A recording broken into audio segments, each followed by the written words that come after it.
But sitting here and having her go through the entire story in terms of how they work and how they operate and what it means for investors and their track record, by the end of that, I was convinced. I said to them, we're ready to do something. And I think we did something about a week or so later. Bought our first property. Well, let me tell you the story about that first piece of property. About 6 months after investing in it, I got to go on a trip. We call it a tour.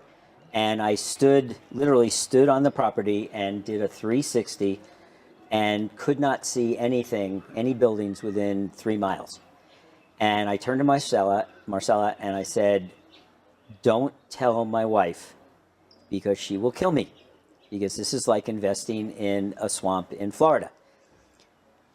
2.5 years later, I'm down there again, standing in the same place, looking around, half a mile to the east, half a mile to the west. There's over 400 single-family residences being built, even as I speak now to you. That helped a lot. Now, they need homes, they need Starbucks, they need office buildings to go work in, other workers that will come in to support them.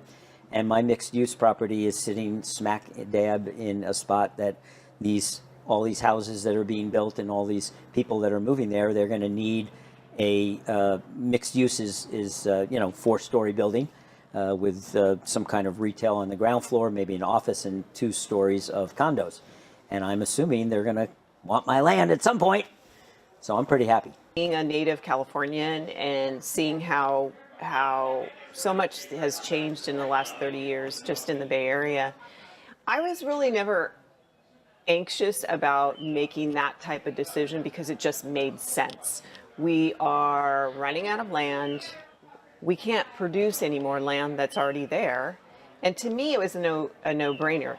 The thing that I was concerned about is that my husband, once I presented it to my husband, who's very analytical and a little more on the cautious side, I didn't know how he would respond to it, but surprisingly, when Marcella presented it to him and we discussed it on our own, he was 100% on board, which typically it was surprising because normally he's a pretty cautious person.